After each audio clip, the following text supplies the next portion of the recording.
You got Steve Westman, you got George Borden, Mofi Abracadabra, 33 RPM SuperVinyl. Will it happen? Audiophile Roundtable. Welcome to the Wednesday midweek show. Mr. George Borden, how are you? Doing great. How you doing, Steve? Really good. I sort of bait and switched you. We were Yep. talking about what the show was going to be this week, and it's not what you thought it was. And I apologize for that. It's only because some big news in Mofi land. If you're a Mobile Fidelity fan, I have this one here. This is my one-step bridge over troubled water. I know you were singing it just before we got on live.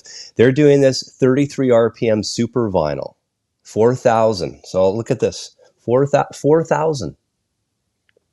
You believe it? I believe it. Quarter-inch, 59 IPS analog, DSD 256 analog console to lathe.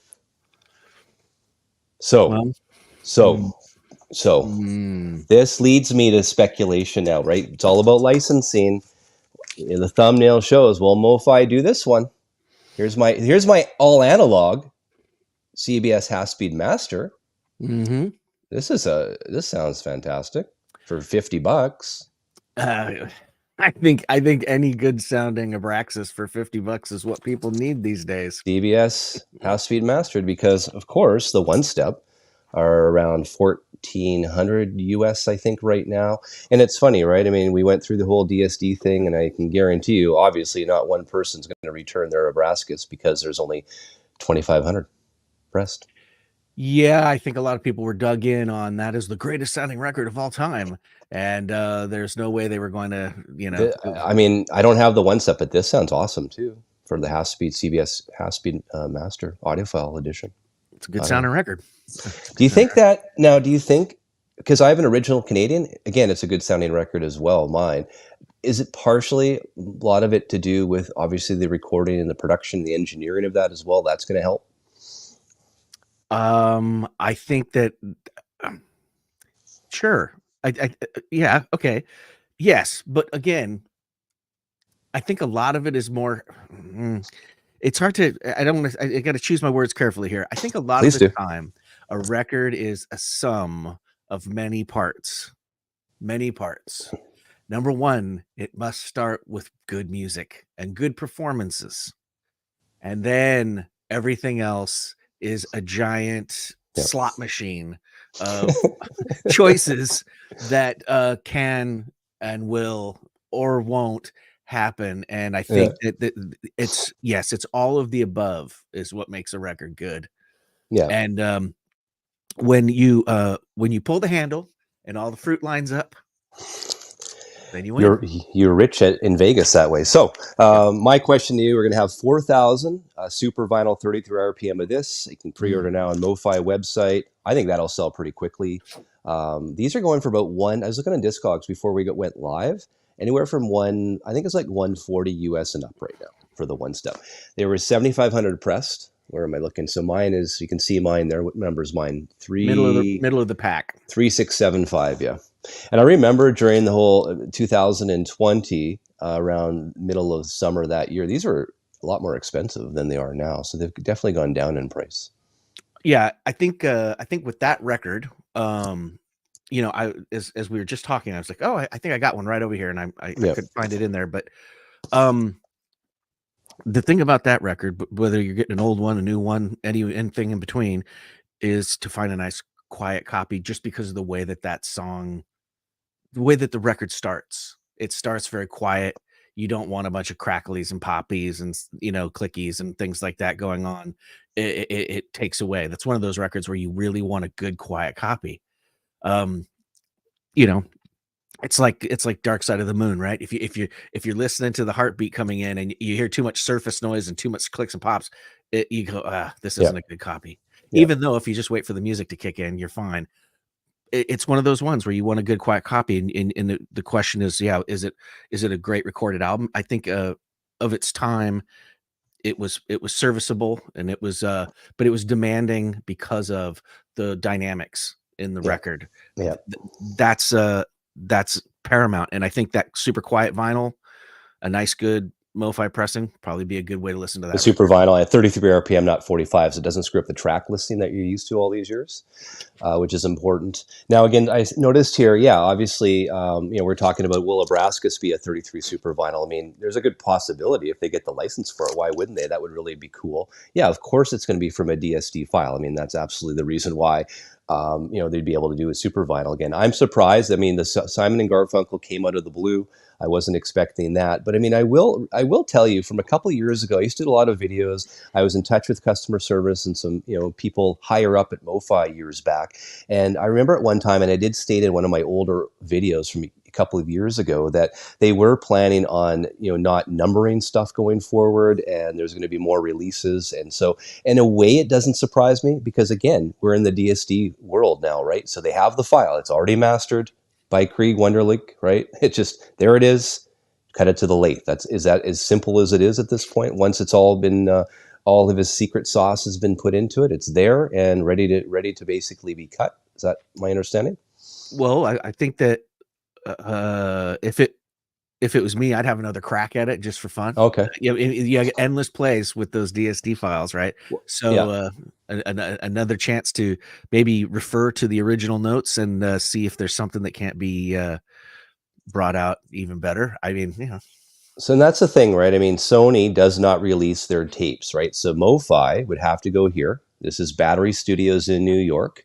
This is where they specialize in remastering, mastering, transferring, and immersive audio mixing. So this is what it would look like. Mofi and their crew would have to come to the studio. I don't know if they bring their own Studer tape machine or what they're doing, but they would actually have to get the transfer done here at the studio at Battery Studios. So it does not leave Sony.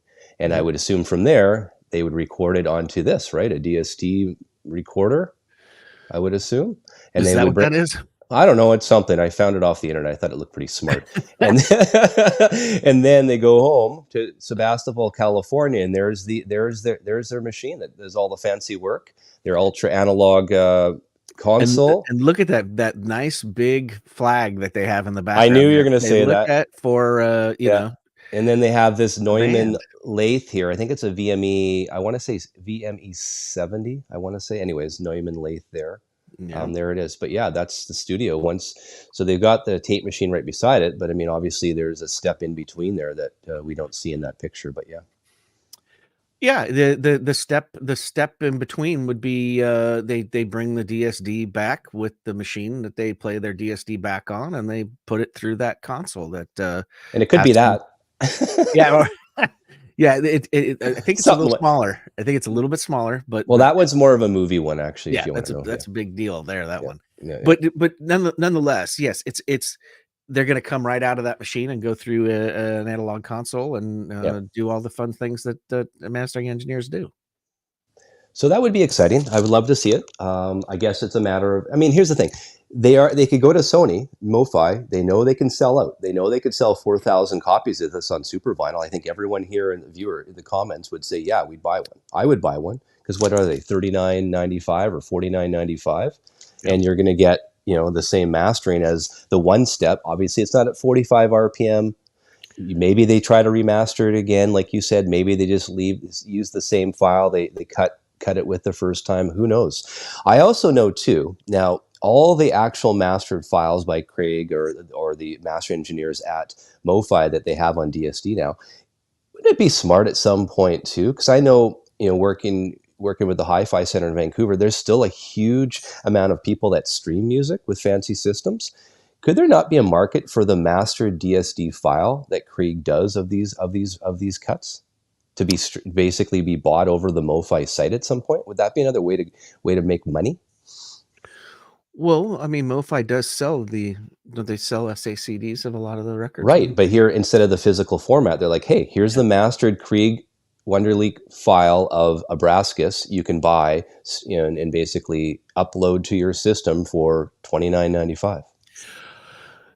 Yeah, but I don't know how many people have the ability to play back DSD files on their computers through their systems. That would be a different thing altogether. Right, but I think there's a market for it. Sure, I think there'd be a market for it.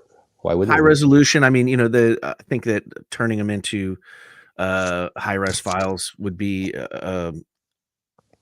I think it would be advantageous to them, but I think selling them themselves, or would they put? Aren't there high-res streaming sites now? Aren't there Cubas sites? or whatever. Yeah, there are. So they could do that. But I'm just saying, if you sell the physical file, you would make more money. I don't think Sony would just say, "Hey, take your MoFi secret sauce master and just stream it on a service." I think buy the actual mastered file that MoFi uses to cut on the SACD or one step, and you could have it that way. I mean, I think it's just another way to make more money, business. Yeah, maybe. I think that I think one of the concerns that immediately pops into my mind when you say selling files like that, Yeah, just blank high-res or pure high-res files, is pirating and the ability to distribute further the file that you buy. If I have a pulse code modulation file of something that's 9624, I'm free to share it with anybody I want, right? yeah, I think that's why I think streaming is the way that the industry settled on right. distribution of digital files is on a streaming site. You don't have to worry about it. People are paying to access the site. I think that's the problem with selling a file nowadays, is if you just sell Yeah. a piece of, Again, maybe there's workarounds with new software. I don't know. Again, I'm just saying, I'm just throwing it out sure. there from a business perspective. I think there's a market for a mastered file that people could download for $29. Because, like I said, being around the hi-fi center in Vancouver, seeing a lot of the people that come in, a lot of people still don't have vinyl. A lot of people are still going the streaming route. They sell a lot of streaming stuff there, so it's like, wow. So I Yeah. mean, again, the vinyl industry, even the SACD industry, is a small portion of the multi-billion-dollar music industry. As we both know, streaming still rules the roost, and it's going to. I mean, there's no way around that. That's for sure. It's true, and that's again what always brings me back to, when a record company is going to put something out, they want to get it to the place where the most people are going to hear it, and they're already geared up to hear it. And that's always leads me back to a streaming platform for digital files. But Yeah. I'd love to have a pure, unadulterated, pure file. That stuff, yeah. It'd be pretty cool. So, I mean, I think what we had said at the front, at the beginning here, Mofi Abracadabra, 33 RPM SuperVinyl. I mean, we know they have the file. I think we learned a lot, learning, from the whole Atlantic 75 with Analog Productions. It's all about licensing. Is it a time thing? Is it a quantity thing? I think MoFi has the sales figures. Sony knows they sold out, the 2500, and that was back in 2016. The Abracas came out, and I think they were selling for about $99 back then. And I remember $99 US was a lot back in 2016 for one record, and I balked at it. I saw it. I'm like, I'll come back later. I'll come back and get it later. I'll think about it later, and it was gone. I never thought about it again until until it started skyrocketing in the aftermarket. Yeah, you could have spent $1,000 on it back then, bought 10 copies, and then put your kid through college now. Yeah, well, I'd rather have bought Apple back then instead. It would have made more money. But hindsight is what it is. Being from the investment industry, I mean, you don't know these things until after. It could have been a complete flop, right? Absolutely. And we didn't know back then that they ran the tape how many times? If it was, we thought it was analog at that time. So 2500, we thought they were running it, 500 stampers per time. So they would have run that. We thought they were running that at 5 different separate times, and of course they weren't. They ran it that one time, and left the Battery Studios in New York, went back to Sebastopol or whatever they call it in California, and made their magic there. And that was the very first inaugural one step back in 2016 for $99. And the rest is history. And nothing happened until we got 40,000. They announced this 40,000 were going to be pressed of the 33 RPM one step Michael Jackson. That's when all heck broke loose and said, hey, you can't 40,000. You're going to be using, the stamper, only 500 stampers per time. You're going to run the tape that many times. Come on. And that's when we knew there was something going on. So, yeah. So many Inspector Clouseaus jumped out of the vinyl community and went, aha. That was a really fun time, that's for sure. But I mean, like I said, licensing, getting back to it. Yeah, I'd love to see Abracas. I'm all in for Abracas if they can relicense it. Why not? They just did it for They just did it for A Bridge Over Troubled Water, and I just did not think this would happen. I wouldn't mind hearing it. I wouldn't Are mind hearing it. are you okay? So are you going to order one? 4,000. No, I've got a really clean copy in Yeah, OG, so I'll I've wait for got a I've got a Quadraphonic Quadro one as well from I guess it's Canadian version. It's like it has it's a gold album cover. A little bit beat up, but again, I've never been for me with Bridge of the Troubled Water, the sound, I don't know, I think we talked about that briefly at the very beginning. There's something about the recording of that one. It always seems like it's low. It sounds really low on the low end or something. It just doesn't have the dynamics or the sound stage that other records do. Am I right to say that? I mean, if you want to get into that a little bit more. you know, I don't look at it that way. I can't. When I'm listening to Simon and Garfunkel, for instance, I'm just Yeah. listening to Simon and Garfunkel, and I know that a lot of those records were made in, you know, they were made to the best of the capabilities based on the circumstances of the day, and based on the choices made by the engineers and the label and the artists back then. It was just a different concern. I think it sounds good on the radio, and I think that that's what they wanted it to do. And so I don't, yeah, I guess in terms of like super high fidelity recording, I don't look at it as a record like that. But I do look at it as it's a pivotal record based on its in and of itself. I think it's best to hear it as cleanly Mhm. and on the best possible system that you have to really appreciate it. But yes, it's not going to it's not going to night fly you. I love It's that. There we go. you It's know not night flying you. So yeah. Dean Baker is saying, Steve, does the title track sound distorted on your Bridge Over Troubled Water? One step, mine sounds distorted and takes away from the track. Now, I haven't, to be honest with you, I don't know. I have not listened to this in a long time, so I could not tell you. I'm a little bit embarrassed to say that. I will have to listen to it, Dean, and I'll get back to you on that one. I don't know. Maybe someone else in the comments has listened to it lately. I did put something up too. There was a 50th anniversary. I think it was a Nebraska set Sony released at Kevin Graycut. Here it is, 2020. And I did talk to Kevin about this. Clearly, it was from a digital file, and Kevin was really happy with the way it came out as well. I've heard some really good praise about that cut. So there you go. It's a good record. It's a good Santana record. It's a, it's a good Santana record, man. And Santana's fun to listen to. Those are, I know that we're here to talk about, recording quality and pressing quality and things of that nature. But also at the end of the day, it comes down to whether or not there's good music on the record. And I think that's what makes a record really enjoyable. Couple it with good playback, and you got a winning combination there. Rex V. Spinner, what's wrong with Mofi the Nightfly Hive? It sounds great. There's nothing wrong with it. I think what you were trying to say to George is that Bridge Over Troubled Water is no Nightfly. Basically, you can't. I mean, Abracas one step, Nightfly one step, or some of the two Mofi albums that you probably no other cut's going to beat is probably if you were to compare it and do ABs on those are the two. I mean, Nightfly 45 RPM, which I own as well. I used to own the MFSL Stan Ricker cut. I have got, of course, the Robert Ludwood cut original. Yeah, this one just has it, as we know. Mofi, Nightfly. Yeah, I just meant that Nightfly is obviously across the board renowned as a great recording.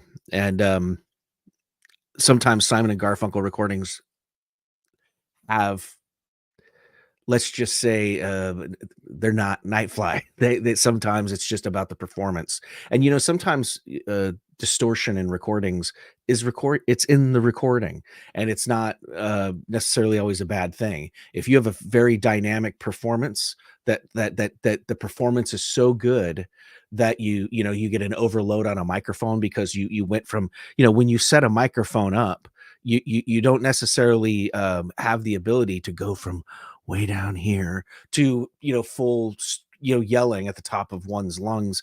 And sometimes the artist is so taken during the performance that they maybe use a bad mic technique, and you get an overload or something like that. I'm not going to throw away a good performance because of a technical problem ever. you know, and on any day of the week as a recording engineer, I will take a transcendent performance and figure out how to deal with the technical issue that was a result of it any day of the week. It's there's a lot of records that have technical flaws in them, but the performance was considered to be so stellar that it's got to go on the record, you know. But you know, So, I mean, again, I think there's a huge market. I am sure MoFi is aware of Abracas. Us as consumers would like to see that it's on super vinyl 33 RPM. You know, I think it's possible. I mean, will Sony give up a license? Well, they did the 50th anniversary in 2020, so they've made their money there directly. Why not sell the license to MoFi? See if they can sell 4,000 or 5,000 of that one, give them their cut, and move forward. I mean, I think, you know, as a business person, why wouldn't you? I mean, especially looking at the numbers that MoFi has done with the one steps. You know, I think it depends how they put the deal together. Maybe they offer Sony the cash up front and they have it, right? I mean, it just depends on what the deal that's structured, that's for sure. But I think, you know, us coming out and, you know, talking about this, I know Mobile Fidelity and the executives do watch our shows. They're really well aware of what's going on in the vinyl community. So yeah, I mean, it's very interesting. What is this? Nightfly is good from the jump. However, I think the 2021 Chris Bellman beat the one step. That's David from Safe and Sound. I've never heard the Bellman before, so I don't know. But again, it's you know, with a digital recording like that, which was recorded so incredible by Nichols back in 1981, 82, it's going to be hard to find a bad copy of that stuff. I mean, of Nightfly, no matter what cut it's from. yeah. And again, I'm noticing in the chat that people, I'm not besmirching the talents of any of the people involved with making any of the records, especially the you know, they're talking about Roy Halley over there being a great engineer. Yeah. Of course, you know, that's not that at all. When you look at how a record is made, sometimes there are things that are that come in the making of the record that have nothing to do with the talent of the people involved. It's just the circumstance that makes a record this way or that way, this sounding, that sounding.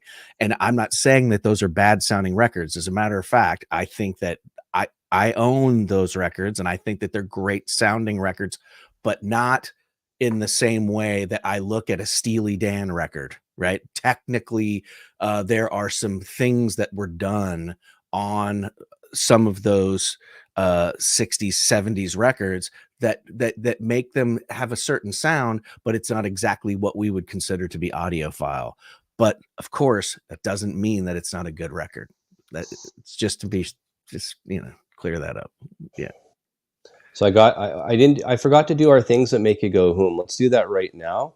So back in what year is this? You know, the Led Zeppelin, here it is here. Presence, where's the I don't think I uploaded it. Here it is here. There it is. You remember that one with the object on the table? It's my favorite Led Zeppelin record. 1976-ish probably that came out, right? Yeah.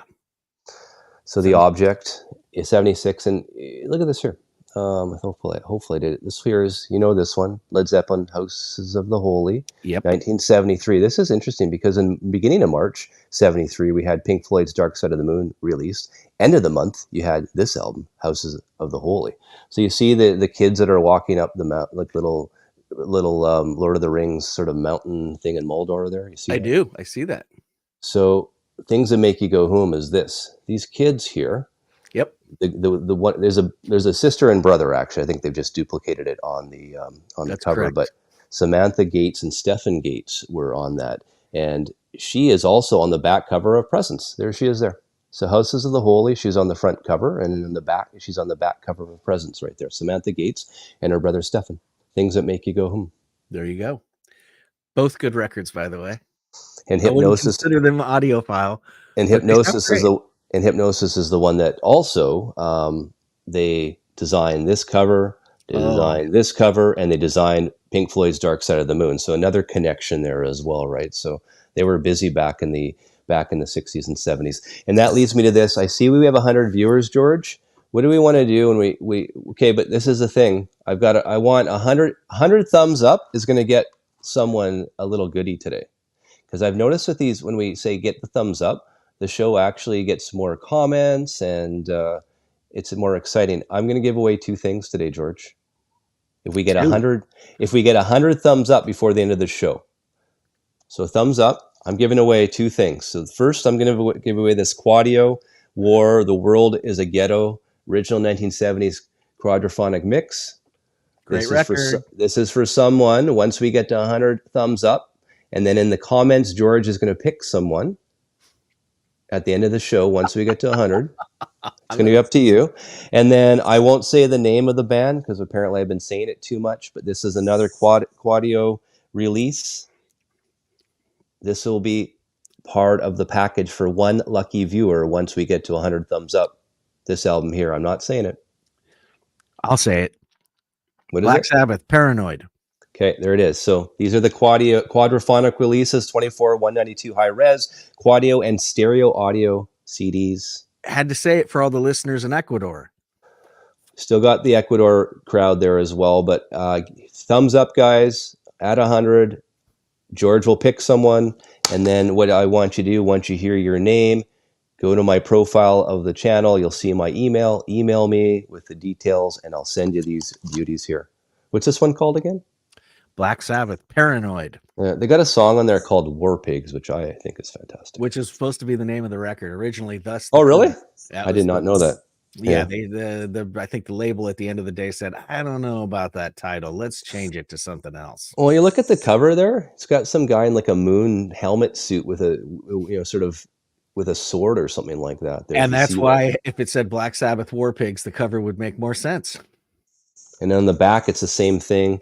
It looks like Lord of the Rings-ish too. He's got his shield there, and the sword and the helmet, and yeah, pretty amazing in its day. What year would this have come out? I want to say 72-ish, 74. 74. That's what it says here. 1974. No. Okay. No. 70. Maybe no, 69, I think 70. Self-titled is 70, isn't it? Anyways, it's saying 74. Anyways, I'm not saying the name, but this is Quadro. Too late. Well, someone might know. I don't have Google, so somebody's got to be able to put it in the chat. Look it up, man. Black Sabbath. Look it up. In 1970, 71 at the latest. It's showing 74, Warner Records, and then it was redone 2023. Quad. I believe the 23 part, but at the 74 part, so, I think 74, you're all the way up to. What's the war? The world is a ghetto. How's that one? I have not listened to this one. This is even open. Look at that down in the chat there. Thank you. I knew Patrick would know. Thank you. So they might have had some sort of a publishing thing that they had to redo in 74. Yeah, I was going to say, so it does say 74 on there, so that's very interesting. So there you go. Thank you, Patrick. There you go. I'm not saying it, but yeah, 1970. There you go. So if you want to win both of these, come on. Where are we? 100 thumbs up. George will pick the winner. Boom. Oh, the quad. Yeah, the quad's that's probably what it is. The quad came out in 74. That would make sense. There you go. That's it. Yep. So there it is. And now it's right. Okay. Quad, well, thumbs up. And then George, at the end of the show, we'll pick one lucky winner. By the way, I did play this. I'm impressed. You'll really enjoy it. I imagine it sounds excellent. No, it's yeah. I know a lot of people, don't talk CDs, but I mean, they did a great job on these. And I mean, again, they're really well priced, right? Also you get some of those quad LPs and you get a new slant on the record in stereo. I buy quad records now just to listen to them in stereo. You do? Yeah. They sound, some of them are shocking how good they sound. Well, and this is the thing, okay?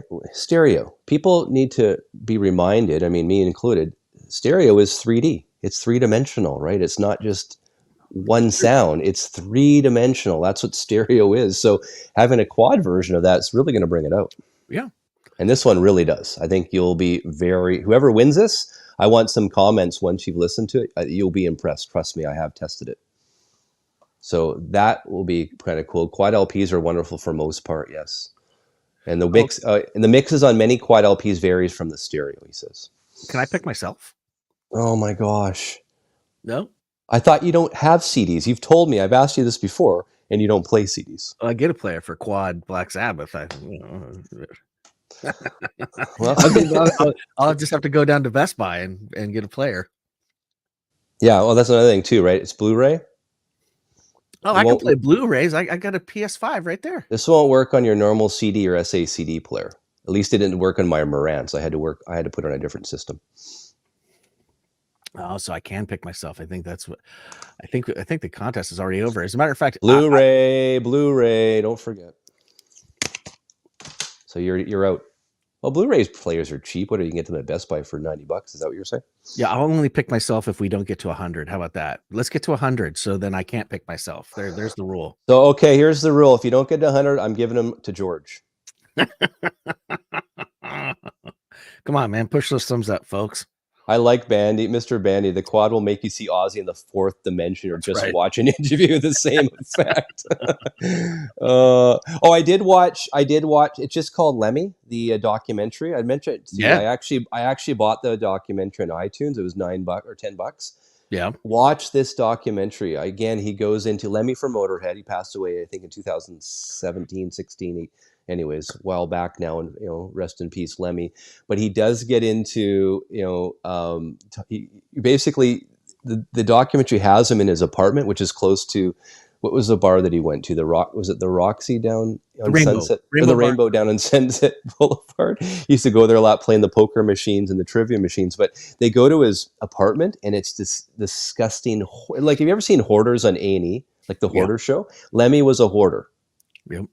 He has his son sitting there, and his son was basically saying, "Hey, I guess Mom was telling me that she lost her virginity to John Lennon." And Lemmy's like, "Yeah, you did." Yeah, she did. I'm like, "Oh my god!"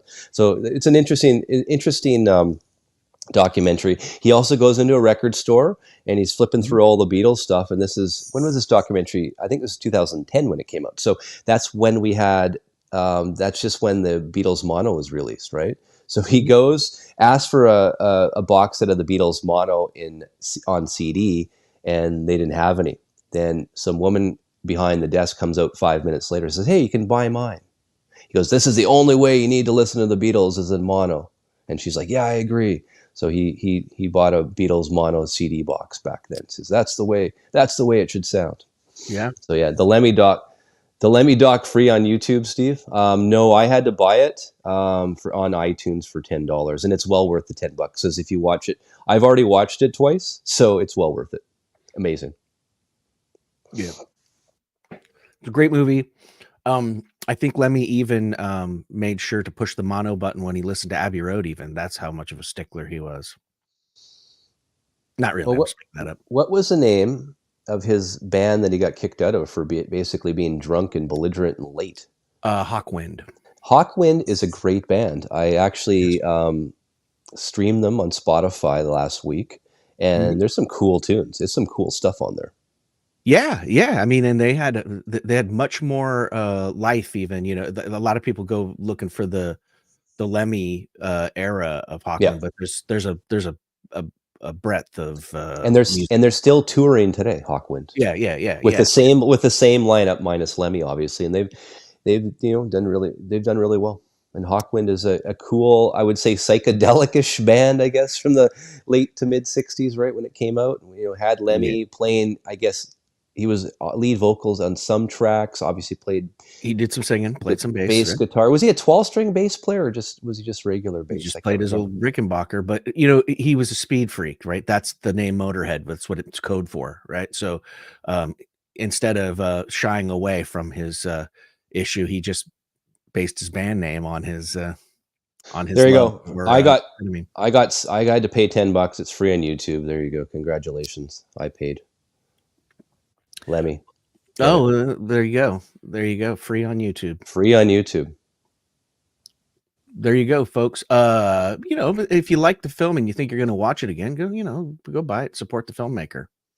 Oh, apparently only original member left in Hawkwind is Dave Brock. Okay, there you go. Didn't they have that woman that would dance around naked? I can't remember her name. And just do backup vocals. I don't remember her name either, but that was part of the gimmick, the attraction of Hawkwind was that it was a sort of there was a hippie vibe going on there. So she would dance around in front of the stage topless the entire night while they were singing these songs. Is that sort of the gimmick of Hawkwind? I don't know if that was a nightly thing, but I think that there was some times where it did occur. It's like Jimi Hendrix smashing his guitar, right? Everybody assumes he did it every single show, but he only did it a handful of times. Whereas the Who, I think, did it almost every show. Hawkwind, clothes came off, I think, sometimes when they were feeling it. Sort of like Jim Morrison. Well, that's still debatable as to whether or not Jim Morrison actually did expose himself. Isn't that Is that like one of those urban legend things? Probably. Who knows? Who was there? Who can tell you? There's some photos. There's some photos of that show, and there's some people. The people are divided that were there. Some people say it was his. He did the whole hand through the zipper thing, right? To do the joke, but then, with Jim Morrison, who knows? Tommy, get the Space Ritual CD box, Hawkwind box. He says it's absolutely great. Yeah, probably cheap too. Cost effective. Oh, thank you. Cost effective. Let's just change that up a little bit. Yeah, these Oppo machines, it's too bad they stopped making the Oppo machines, because that had the Blu-ray capabilities, the SAC capabilities, obviously had everything all in one. And yeah, it's too bad. Yeah, you can still get them used, but I think they're a fortune now, aren't they? Most of them. Yeah, I think I still keep an old PlayStation 3 on hand because it has all the codecs to play everything as well. Yeah, I have that as well too. That's for sure. What are we at for thumbs up? I went and put my thumbs up in just a couple minutes ago, and why would you do that? Because if we don't get to 100, you're going to win. Oh, because I would love to. I would love to give it away. Okay. I would love to give somebody some cool discs, and let me have a look. I have to watch the commercial first and skip it. It's really annoying. I don't know why it does that. I don't ask for more ads, and it says 66 right now, and that's pathetic. There's 111 watching. There's 111 people watching. Just push the thumbs up, folks. You guys want George to have these or not? These are quads. These are fantastic. Yeah, George doesn't want to go buy a disc player just to listen to Black Sabbath. George was just kidding. George wants to give away discs. Yeah. Dustin, the punchline, will Abracas return? That's sort of what we're talking about at the beginning, was because Mofi, as you probably know, is coming out with a SuperVinyl version of Bridge Over Troubled Water. And I saw in some of the comments when people were posting this on Facebook, George, will it be the same file, or will it be remastered? I mean, you as a master engineer would say, hey, let's take another crack of it, and let's reuse that DSD file we have and try to remaster it with our notes. Is that what you would want to do, or just do the same thing? Well, what that assumes is that when they played it back from the DSD through the console, that they actually recorded it on something else with all of those changes made before they put it on. Can I show you that? That's a good recording system. Look at that. That looks like some weird kind of mini disc player or something. It's a $52,000 state-of-the-art movie studio recorder thingy. Sony, gotta love Sony. Yeah. But I love this too, right? I mean, then they get the DSD file, and there it is. There's the Mofi console, and there's Krieg right there, and that's where they do their magic. And watching the band looks like a throw rug or something. One of those 1970s, those rugs that you used to put on the wall. That's what it looks like. And there's their lathe, a Neumann VME. I want to say it's a Neumann VME 70. I think that's what it is. I don't know. It's a fine setup that can make really great sounding records. The whole thing. There's a lot of good records to get it made in that room. Well, no one's ever complained about a one-step Abracas as far as I've read in any of the posts. So they are doing something right. I mean, I'd love to have got my hands on one of those, but now maybe they do a SuperVinyl. Let's get the licensing, Mofi. That would really help. Maybe they would make some of their money back from the money they had to pay out in the lawsuit. And that's another thing too. I'd be curious to know how many people. Do you think anyone actually returned their Bridge Over Troubled Water for $125, or are they keeping it? If anyone, let me know. I'm curious, because I don't think anyone returned this. I think people returned Pearl by Janis Joplin. I think people returned your favorite album, George, by Tapestry. I think that was returned. I think Muddy Waters was returned. And I only think these were returned because if you looked on Discogs after it, the value obviously was less than what you could get through a Mofi. That was the strategy. That was the only strategy I think most people did it for. And everyone that they returned, I went out and bought And how much did you pay for your Tapestry one step?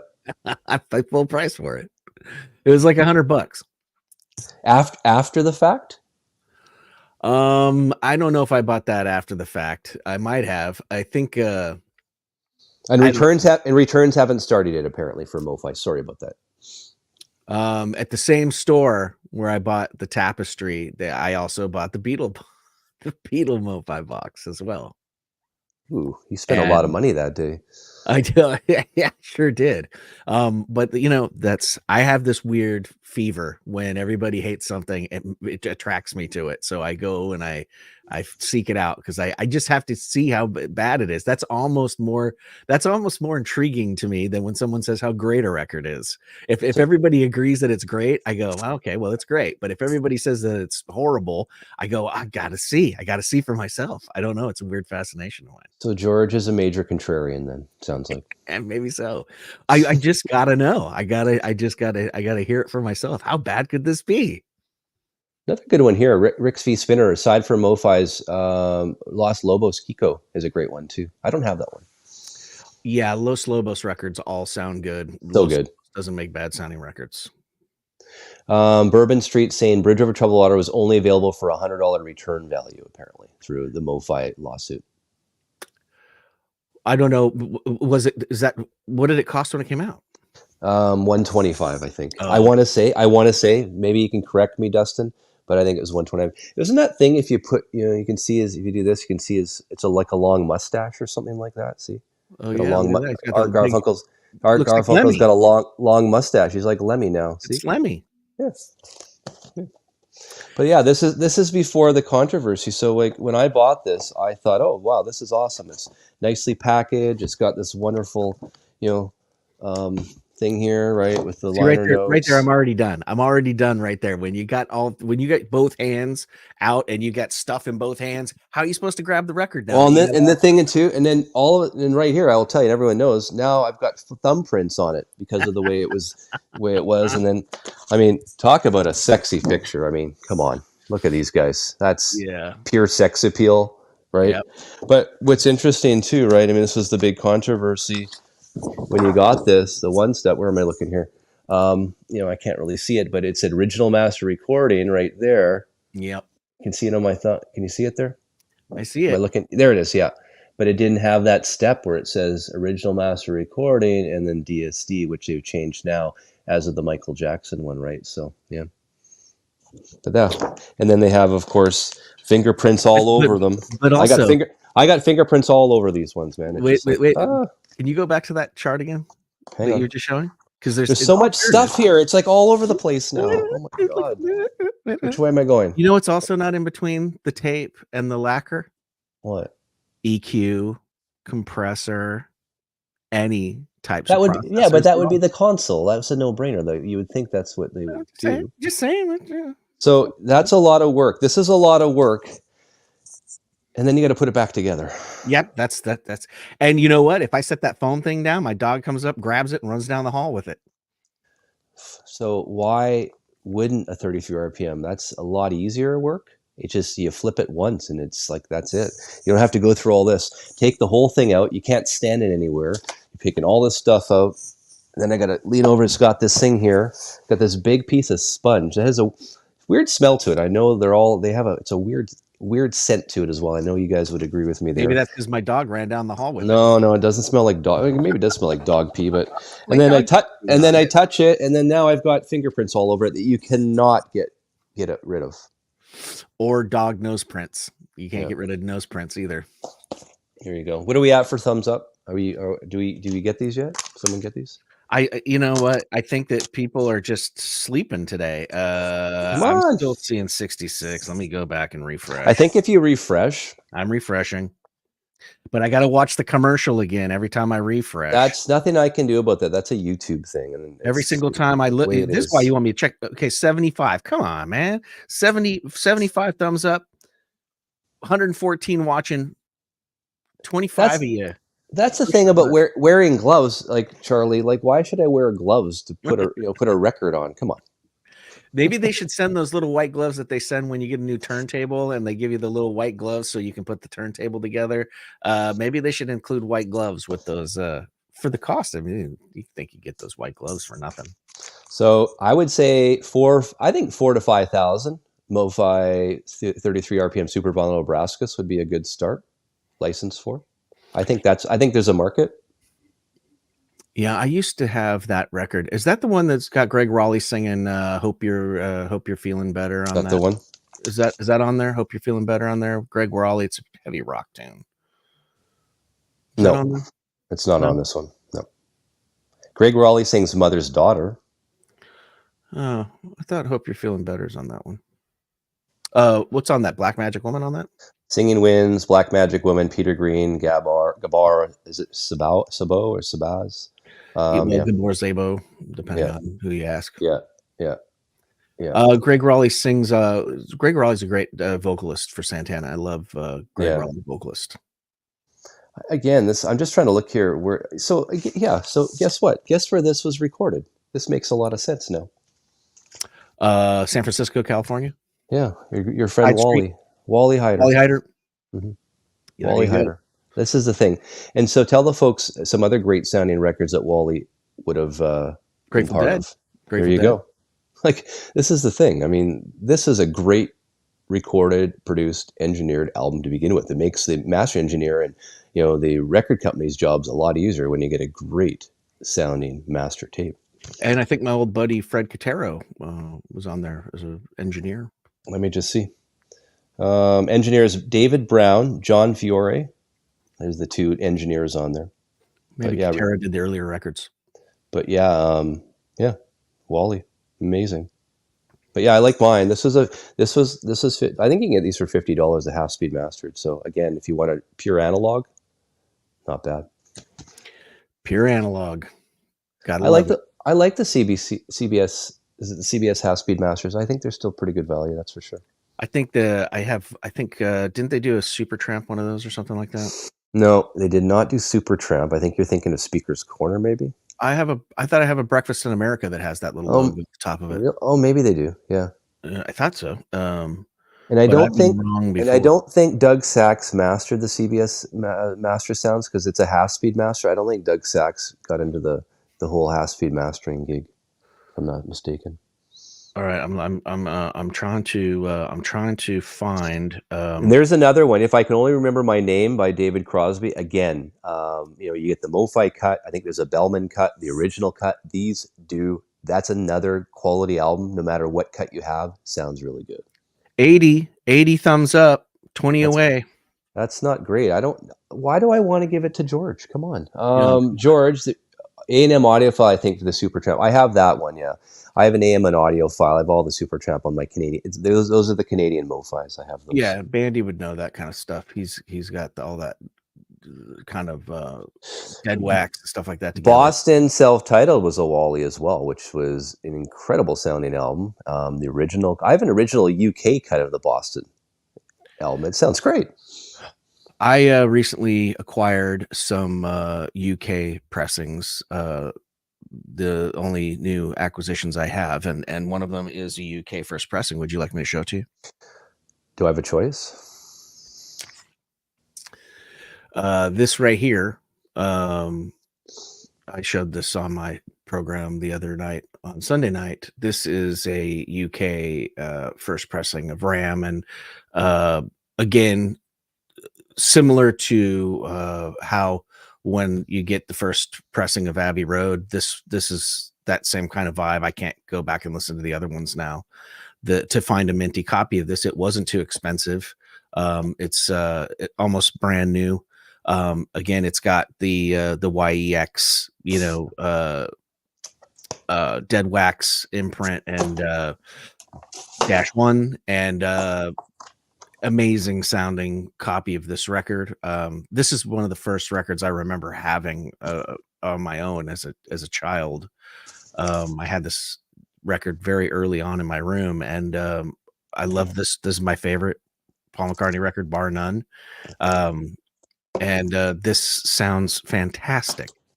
And I would suggest anybody who wants to listen to this record, try to find one of these in as good a condition as you can. There's a lot of dynamics on this record.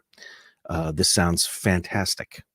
I have an American original, and I also have one of the redos from recently. This is great. I can't show the other two because it's been banned, so they've been banned. So. Did I ban them, and who banned them? Everybody's banned them. That's it's right behind you. You have an advertisement for them right behind you. I've never heard of them before. Here's the thing. Okay, I just opened up. This is where the controversy started. I just opened up this here. I mean, it does say sort of how it was recorded there on the hype sticker, but I can't find anywhere the whole process at all of that we showed from the from the master tape to the lathe and all that stuff. I don't have that little insert out of there. I don't think that insert was in this one. Yeah, I think that one was coming out right in the heat of that was the one. So that insert wasn't there because that was right at the time. So then after Michael Jackson's Thriller is when they then put in original recording, DSD, and then the whole plating thing. So there you go. It's amazing. It's amazing what a mob of angry people can do. I have the original Bernie Grundman Canadian CD of the Michael Jackson Thriller, which I think sounds really good too. And those are stupid expensive too on Discogs. An original Thriller CD that I have. I was like, really? I had this when I was a kid. Wow. Crazy. Thriller, I own it now, but Thriller's the one Michael Jackson record that I never felt the need to buy. I just never felt a need to ever own it myself because I could hear it every day somewhere, whether it was in the grocery store or on the radio or on MTV. I never was not hearing that record, and almost every song on it was a single. So, okay, so we did promise. We changed it up a bit. I did a bait and switch on you.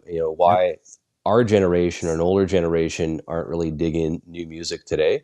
I'm going to start by saying, I mean, there's a lot of top 40 songs. I've got teenage girl daughters, 20-year-old daughters. I know what they listen to, the Taylor Swifts, all that stuff, Doja Cat, Dupa Lipa, or whatever her name is. I get all that. I listen to all that stuff. I'm actually going to the Noah Kahan concert in Vancouver on March 26th. It's a Monday. He sold out, 15,000 sold out. It's an album called Stick Seasons. I have the LP. He did a collaboration with Post Malone on a song called Dial Drunk, which is a big radio play. So I'm excited to go to that concert. Hopefully I'm not the oldest person there. I might be. But those tickets are crazy. We bought those for just over $100, and of course, those if you do the resale stuff, they're $400 for our seats now. I'm like, what? I told my daughter, want to make some money? Let's just sell them and not go. But she says, no, I can't do that. Dad, it was your birthday gift. I'm like, well, okay, that's fine. I appreciate that. But getting back to why I think a lot of people our generation and older aren't going to get into the new stuff. Here's a top 40 song. Look at this. This is Lovin' on Me by Jack Harlow. It's all over the radio now. I think, anyone that's, 40, 50, 60, 70 ain't going to be liking these lyrics. I mean, seriously, look at this. I don't like no whips and chains, and you can't tie me down. Okay, I'm a vanilla baby. I'll choke you, but I ain't no killer baby. I don't like no whips and chains. Like, yeah, I can see why us generation ain't going to be listening to that. Come on, Jack Harlow. Thoughts? I ain't loving you, babe. I had a different slant on it. I think that when you hear the slickness and the accuracy in a lot of new music, and I don't think it's necessarily because it's computers that are helping. I think that musicians have grown up listening to records that were manipulated severely throughout the 70s and the 80s and the 90s, and musicians just learned how to play in a different way. I'll give you an example. When you listen to a record like, say, and Justice for All by Metallica, you're hearing these sort of perfect, metronomically perfect placed drums that weren't done, live. They were done by manipulation of, the performance with the punching in and making sure that everything was perfect. And then people that were growing up, that were kids at that age, learning how to play, had a different standard by which they learned to play to. I've actually heard singers that sound like they have auto-tune on them when they sing. Well, because Drake is a good example of that. He's a pure auto-tune singer, wouldn't he be? well, I'm talking about being in a recording studio and not having auto-tune there and having Yeah. the singer sing, and it sounds like there's already auto-tune on their voice because they've learned how to manipulate their voice to sound like that because that's what they grew up listening to. And I think that what happens is that when you hear music that has a different, it's part of the style now, is to almost be metronomically perfect, pitch perfect. And I think that is it puts some people off that grew up listening to records where it's not a put down either. It's just a stylistic difference in the way that musicians now that are growing up 5 years old, 6 years old, 10 years old, are so drastically ahead of the curve compared to what you would have found in the 70s or the 80s, because you didn't have all of the resources that you had to learn something. If you wanted to learn something in the 80s, you either had to get some old tab book, like that you found in the store that was wrong, or you had to sit there and just listen to it over and over and over again and figure out your way of making those sounds come out of the instrument that you were learning. And I think that I don't think that the music of today is necessarily sounds the way it does simply because of computer manipulation. I think it has to do with the way that the musicians grew up and what they were listening to 10, 15 years ago. So here's the thing. I mean, that's another. I'll get into that. There is algorithms out there. We all know that are sort of picking up on certain sounds, certain things that the younger generation are digging. That's why you're getting these Jack Harlow "Lovin' on Me, Baby" songs with some pretty, I would say, misogynistic lyrics that wouldn't fly back in our day. It would be banned by Al Gore, right? And Tipper Gore, whatever they remember that when they were banning Public Enemy and all those I bands remember back then. that. I do. I was like, what? Come on, this is ridiculous. That's never going to happen again. But the thing is, think about this. When we were younger, we didn't have cell phones that had the entire history of music, every song, every record, every album ever recorded at our fingertips on a phone. Yeah. So we had to go off of what our parents were listening to, maybe what was on the radio, maybe when we were in a record store, what was popular, what was selling, and that's sort of how we got the feel for our music as well. And growing up in a different era, you're listening to the Beatles, you're listening to the Stones, and you have friends that are listening to the same thing. You have conversations about it. You're in the car listening to this. There's things that happen in the car as a teenager, experiences, right? All that stuff.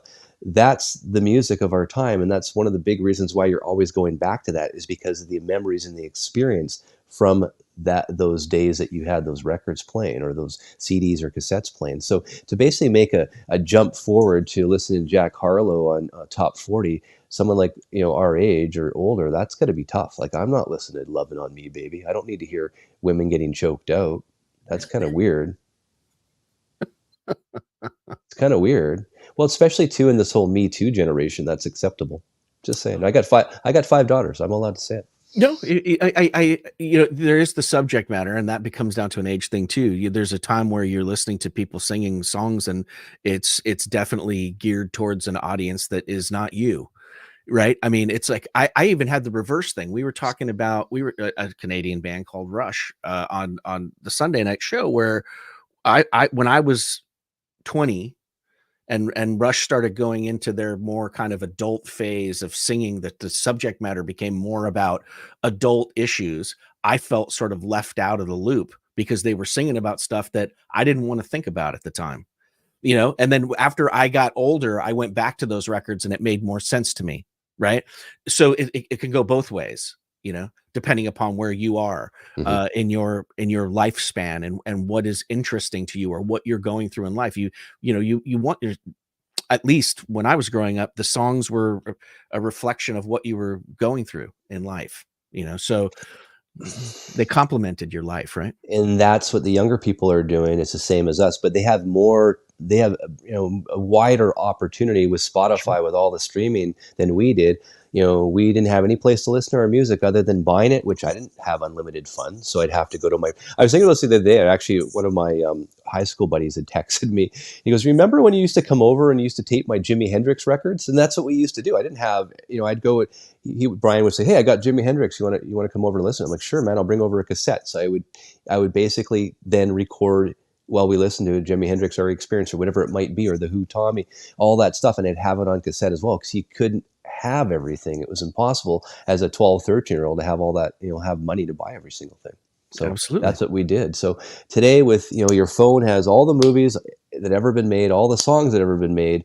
Today's teenagers, today's youth have so many more options. Yeah, we had MTV and everything like that, but they don't have to pay for any of this stuff other than their parents paying $10 a month for them to stream. It's a big changes. Yeah, and I think that even if you aren't hearing the lyrics, and a lot of people don't pay attention to the words or the content, that they're singing about. They just listen to the whole package. But it's the hook too on some of these songs, right? Melodic choices, the instrumentation mix, and all that kind of stuff. I think what sometimes sets it off for the older generation to listen to is that it's almost lacking in. Sometimes it feels like, to somebody who grew up listening to 60s, 70s, 80s music, that it seems to be lacking the personal touch. It sounds too clean. It's the emotional connection is what I'm hearing that you're not getting out of today's music. Maybe the Taylor Swift stuff for some younger generation that understands the emotional connection. Being drunk in the backseat of a car, oh my God, will he phone me? All this stuff. I mean, was all that stuff. Yeah. I get all that. For someone that in their 50s and 60s, we can't relate to that. So again, it's the messaging. It's it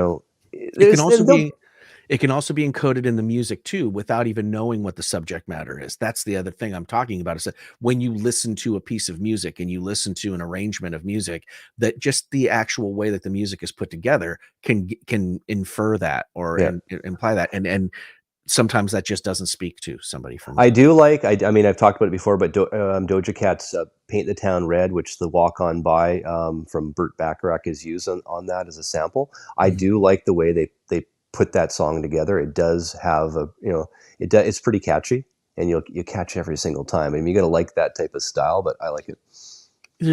And again, there's a lot of good music out right now. It's just, there's so much that's hard to go through. I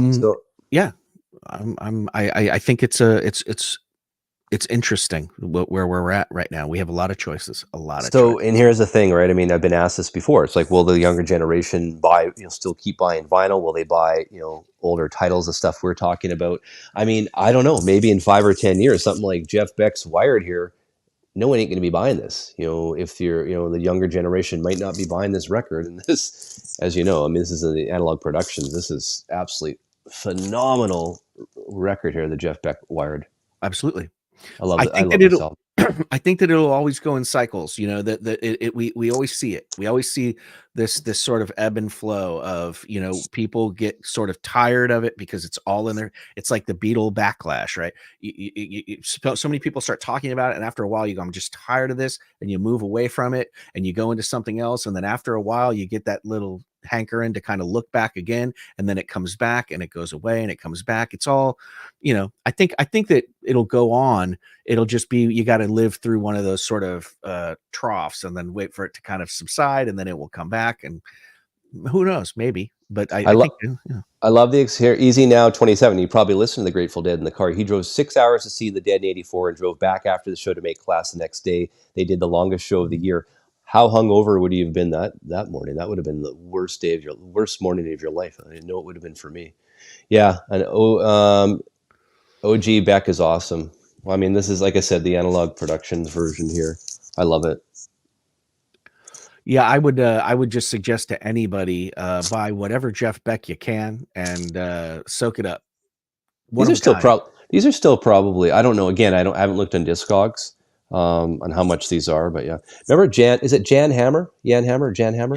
Jan Hammer. Jan Hammer. He's on some of these tracks. He wrote a couple, one or two. Yeah. And then why do I think he was famous for Miami Vice? Because thinking of the wrong guy? He did one of those soundtrack things. He did a song, I think. So I am right to say that's the same dude, right? Yeah. Same guy. Great. Same guy. Same guy. It's like Herbie Hancock, right? A lot of people's first impressions of Herbie Hancock were not, on a Blue Note record. It was it was a Rocket video from MTV in America, at least. That Herbie Hancock song took off big time. He wrote the theme to Miami Vice. I knew that. Now I have to listen. I now have to watch a Miami Vice episode on YouTube. That's for sure. What's just John Benning? Seriously though, there are many very good new artists. Just got to dig. That's true. Very easy. Yeah. You got to go looking around, and if you don't know where to look, it's going to be a little bit. But you know what? That's the other thing too, is that sometimes when you're digging around, you roll up on some things that you weren't expecting too. That's a good point that Bandy's making there.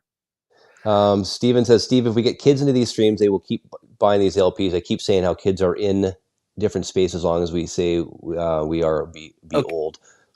We have 120 people watching, and we're only 6 short. We're 94 thumbs up. 6. Does anyone want George to have these, or someone from? We don't want George to have them. That's why 6 people have to push thumbs up and get it going, so we can give these away. So yeah, this is $60 right now on the AP website, on the Acoustic Sounds website. Grab this record, absolutely phenomenal. Ryan K. Smith is the one that mastered this from the analog tapes. Yeah, and even later in the 80s, Jeff Beck he got back with Rod Stewart, did the People Get Ready thing, did Beck's Guitar Shop with Terry Bozzio. And he, Jeff Beck throughout his career is just every note that person played. Jeff Beck, the man, the myth, the legend, is the intention is so acute. As a guitar player, it's almost hard to understand what he was doing because he never really sounds like he's playing a guitar. He's just emoting. Excellent player. I like Mofi came out with the Beck, Jeff Beck. It was the Truth album, and it had Jimmy Page on it. Of course, Rod Stewart vocals. That is it's like a super band, right? That album. That is an absolute phenomenal recorded album, and of course the Mofi version does it wonders as well. That's I think another one that I don't hear much about is the Jeff Beck Truth album by Mofi. That one kicks. Yeah, and I think you have his. I think Truth is a George Martin joint, right? I want to say maybe, yeah. I don't have it in front of me. I don't have Google in front of me right now, so I don't know, but yeah. Okay. Look, 98, 2 away. No, there's one. There's apparently one. Ivan says there's 1 away. I just refreshed. Okay, come on. We got to do this. If anyone's watching, it hasn't thumbs up. We don't get to 100. George gets this album here. What's it called, George? I'm not saying it. Black Sabbath Paranoid. But this is a special 2023 quad edition. You need a Blu-ray or a Sony PlayStation. George has one. And then War. This is the one with the Cisco kit on it. Is that 100? Hang on. Oh my gosh. Okay. Excellent, guys. Thank you. All right. So George, I'm sorry. But the War album has the Cisco Kid song on it, if you're familiar. That's the only one that I'm familiar with. But these are the quads that just came out. Apparently, they do sound really good. So George, you don't have to blow the dust off your PlayStation. You ain't getting these. Nope. So pick someone from the audience, and then once George picks that person, please go to the profile of my channel. You'll see my email there, and then just email me subject matter quads. Okay. So what I'm going to do is I'm going to have the chat on my phone, and I'm going to randomly scroll the chat. Okay, we're gonna watch. Hang on, we're gonna watch. I want to watch this. We're gonna be going live. So there you go. I'm gonna touch somebody's name in the chat after I scroll it, and whoever's my finger lands on. Watch it be Bandy or Nick or someone like that. So put it right up so we can see it. Here we go. So I'm just gonna scroll like this, and then I'm gonna go like this and stop it. Now there's my finger. It's on that line right there, and that line is Easy Now 27 right there. Woo! Put it right up. Easy Now 27. So Easy Now 27. I need your details. Email me. Email is in the profile of my channel, and send me your address and everything, and I'll send these to you. And I'm going to pay for the shipping. I'm in a good mood today. Well, thank you, George. This was awesome. Hey, and I love you too, Easy Now 27.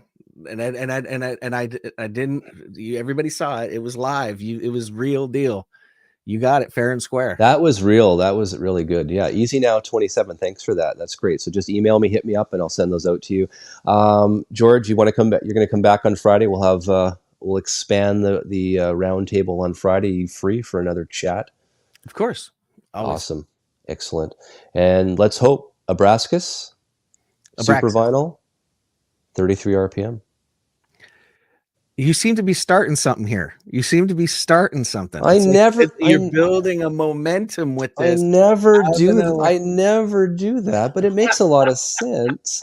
Why can't they put another one together? You're willing it into existence, and all the people that have the old one are going, no, don't repress it. This thing's worth $5,000. Don't do it. I'm sorry. I mean, I don't think like that. I'm not a big, I got to worry about what my collection's worth. Because I mean, it won't change it. It won't change it because everybody will go, it's not the 45. Here's the thing. This might be morbid, but if we do die tomorrow, all it is, we leave people with stuff, and most stuff just gets either thrown out or sold at a very cost efficient. Get it out of here. I gotta get some space. So you could take our collections once we pass away to the record dealers across the United States or Canada. They'll give you 40 cents on the dollar. So really, just enjoy your records now. That's for sure. That's what my will says for my kids. It's just figure it out, fight over it.